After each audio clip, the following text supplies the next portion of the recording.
Iran के बैनुल बर्रिआज़मी missile की गूंज, क्या ईरान की जानिब से बैनुल बर्रिआज़मी मिसाइल का कामयाब तजुर्बा किया गया है? आमिर रज़ा से इस बारे में बात करते हैं। आमिर भाई, ये खबर ज़ेर गर्दिश है, ईरान ने बैनुल बर्रिआज़मी मिसाइल का कामयाब तजुर्बा कर लिया है और अब अमेरिका डायरेक्ट उसके निशाने पर है। जी बिल्कुल, ये खबर सही है और इस खबर के बारे में ईरान के अंदर से मीडिया ने जो है इसकी कंफर्मेशन भी कर दी है और एक ईरानी पार्लियामेंटेरियन है, उन्होंने भी इस बात की तस्दीक की है कि ये जो ICBM है यानी इंटरकॉन्टिनेंटल बैलिस्टिक मिसाइल है, इसका तजर्बा कर लिया गया है और ये कामयाब तजर्बा है। इसका नाम क्या है? वो है हरम शहर 5, इसका हरम शहर 5 इसका नाम है। और इसके लिए जो खबर निकल कर आई है दिल साहब, वो ये है, जो मैं हमेशा कहता हूँ कि रशिया जो है ये खाली नहीं जाने देगा। किसी भी मिसाइल टेस्ट करने के लिए अगर आपको इंटरकॉन्टिनेंटल बैलिस्टिक मिसाइल को टेस्ट करना है तो आपको ये देखना होगा कि उसको कितने फासले पे गिराना है। ये बड़ा अहम है कि दुनिया के ममालिक जो हैं वो फिर एक दूसरे से तावन करते हैं। तो ईरान ने ये अगर मिसाइल टेस्ट किया है तो कहाँ पर गिराया है, जिसको लॉन्च किया गया था, ये भी मैं आपको बता दूँ, क्या नाम, एक मिनट, जिसको लॉन्च किया गया था इमाम हमीनी लॉन्चिंग पैड से, और इसको जो है साइबेरिया में फेंका गया। अच्छा। रशिया ने इसकी इजाज़त दी। आपको पता है कि साइबेरिया एक ऐसा इलाका है जो बेआबाद है और दूसरा एक कॉन्टीनेंट है, यानी इंटरकॉन्टीनेंटल। अगर आपने 10,000 12,000 जो है उसकी रेंज जो है हासिल करनी है तो फिर आपको वही जगह चाहिए होगी। ये खबर ज़्यादा अच्छी थी कि रशिया ने इसकी इजाज़त दी, दुनिया में इसकी इजाज़त नहीं मिलती है, और इस तरह ईरान दुनिया में 10वां मुल्क बन गया है जो कि इंटरकॉन्टिनेंटल बैलिस्टिक मिसाइल रखता है। अच्छा, यानी कि आमिर भाई, ईरान ने जब ये लॉन्च किया ईरान से, तो ऑब्वियसली ये रशिया की जानिब गया, साइबेरिया में गिरा, तो दरमियान में कई और ममालिक भी हैं, उनकी क्या फ़िज़ाई हदूद इस्तेमाल हुई? देखें, फ़िज़ाई हदूद नहीं, ये जो जाता है जो बैलिस्टिक मिसाइल का ये सिस्टम है, ये स्पेस में से निकल कर जाता है। बिल्कुल, मतलब ये मैं ये चाह इसकी रहा जो था कि हमारे आर्च, नाज़रीन को हम थोड़ा-सा जी तफ़सील के साथ बता ये दें। जो आर्च बनती है, ये मैंने पहले एक दफ़ा जिक्र भी किया था कि बैलिस्टिक मिसाइल जो होता है ज़मीन से लॉन्च किया जाता है, ये एक मैक्सिमम हाइट पे चला जाता है, ठीक हो गया। वहाँ पे आर्च बनाता है और वहाँ से नीचे फिर बिल्कुल सही। ये गिरता है। और इसकी जो रेंज है और इसकी जो स्पीड है, वो इतनी स्पीड होती है कि उसको कोई इंटरसेप्टर जो है पकड़ नहीं सकता। तो ये मिसाइल आने के बाद, जिस तरह शुमाली कोरिया के पास जो है इसी तरह का M11 मिसाइल है उनके पास, जो कि इंटरकॉन्टिनेंटल मिसाइल है, उसके बाद से वो अमेरिका की धमकियों से आज़ाद है। तो मैं ये समझता हूँ कि ये मिसाइल आने के बाद भी जिसको लॉन्च कर दिया गया है, और उसकी तस्दीक जो है मुख्तलिफ वेबसाइट से, मुख्तलिफ अखबारात से, एक ईरानी मीडिया हाउस है जिसका नाम तस्नीम है, उन्होंने भी ये खबर जारी कर दी है कि इस इंटरकॉन्टिनेंटल मिसाइल का जो है कामयाब तजर्बा कर लिया गया है।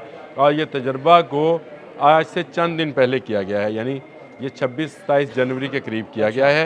लेकिन खबर अब खुल के सामने आई है। खबर अब निकल के सामने आई, क्योंकि जब ये किया जा रहा था तो शायद इसकी खबरों को रोका गया या खुफिया रखा गया कि इस तरह का ना हो।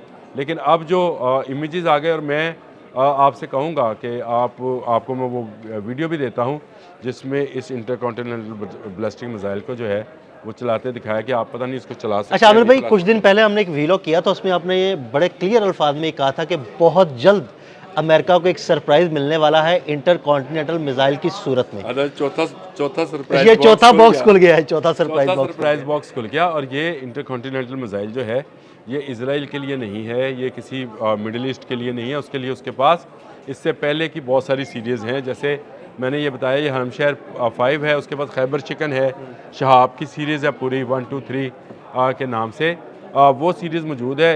ये डायरेक्टली अमेरिका तक मार करेगा और यूरोप के सारे ममालिक, यूरोप के, मैं एक मुल्क का नाम नहीं ले रहा, यूरोप के तमाम ममालिक के जो उसको क्या कहते हैं, दारुल हुकूमत है, जितना लंदन है, पेरिस, इसकी रेंज में है। इसकी रेंज में आ गया। अच्छा, दूसरी मुझे एक बात और आपसे पूछनी थी कि क्या ये इंटरकॉन्टिनेंटल मिसाइल जिसका तजुर्बा ईरान ने किया, क्या ये एटमी वॉरहेड भी लेके जाने की सलाहियत रखता है? जी बिल्कुल, ये आठवीं वारहेड लेके जाने की सलाहियत रखता है। लेकिन इसके साथ साथ एक खबर आपने अच्छा किया, मुझे याद भी दिला दिया। 1000 टन मिसाइल का फ्यूल जो है वो ईरान ने हासिल किया है, जो कि सैकड़ों मिसाइल के लिए काफ़ी है। यानी 1000 टन अगर मिसाइल फ्यूल उसने लिया है तो इसका मतलब ये है कि ईरान बड़े पैमाने पर इसकी तैयारी की जो है वो कोशिशें कर रहा है या बना रहा है और उसने टेस्ट भी कर लिया है, तो इसका मतलब ये है कि टेक्नोलॉजी उसके पास ICBM की आ गई है।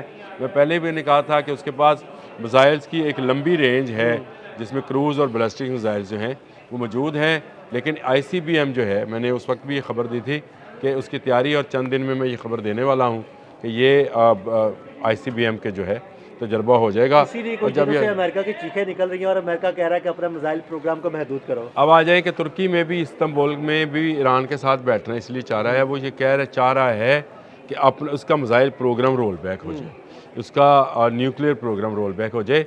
इन दोनों से डायरेक्टली अमेरिका को ख़तरा है। देखें, शुमाली कोरिया की तरफ मुंह भी नहीं करता अमेरिका। वो जापान की हिफाजत की बात करेगा, वो उस पानियों में जो नॉर्थ चाइनीज़ के पानी हैं उनकी हिफाजत की बात करेगा।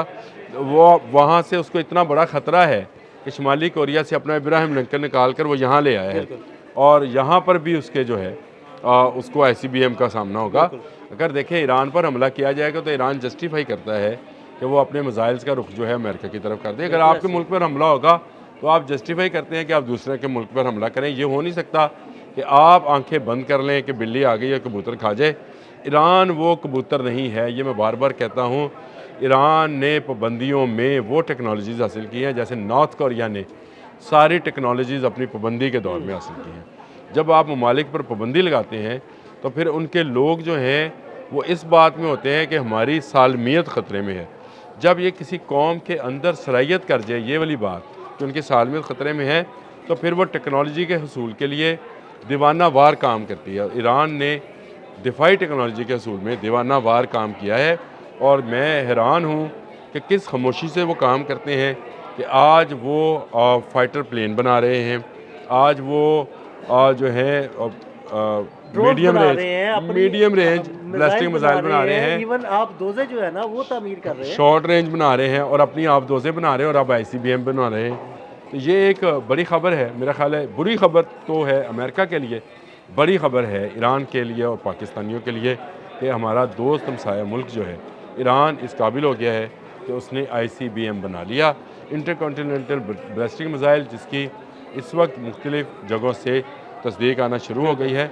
मैं ये समझता हूँ कि ये ईरान की एक बड़ी कामयाबी है इस जंग में जो उस पर मुसल्लत की जा रही है। जिस तरह से अमेरिका अपने बहरी जहाज़ लेकर आया है और जिस तरह से रोज़ाना धमकी दी जा रही है, ऐसे में अगर ICBM जो है उसका तजर्बा कामयाब हो गया है तो ये अमेरिका के लिए सोचने की बात है कि अगर वो अपना टोमाहाक मिसाइल चलाएगा। और अमेरिका ने एक बात कही थी कि अमेरिका से भी ईरान पर हमला हो सकता है।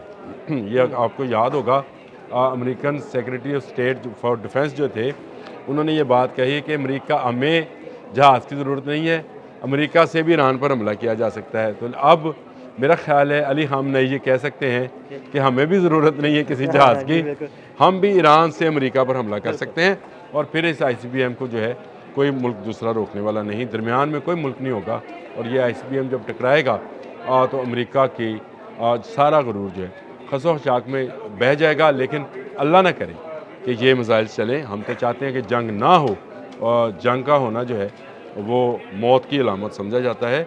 हम चाहते हैं जंग टले। अगर ये इस्तांबुल वाले मुज़ाकरात कामयाब, जिसकी मुझे उम्मीद कम है कि ये मुज़ाकरात कामयाब होंगे, कामयाब होते हैं तो ये जंग टलेगी। लेकिन मेरा ख्याल है ICBM का तजर्बा जो कामयाब हुआ है, इससे भी ये जंग टल सकती है। बिल्कुल, बहुत शुक्रिया आमिर भाई जी। बिल्कुल, आमिर रज़ा ने बड़ी तफसील के साथ आपको ईरान के इस मिसाइल तजर्बे के बारे में बताया। अदील अहमद और आमिर रज़ा को इजाज़त दीजिएगा। अल्लाह हाफ़िज़।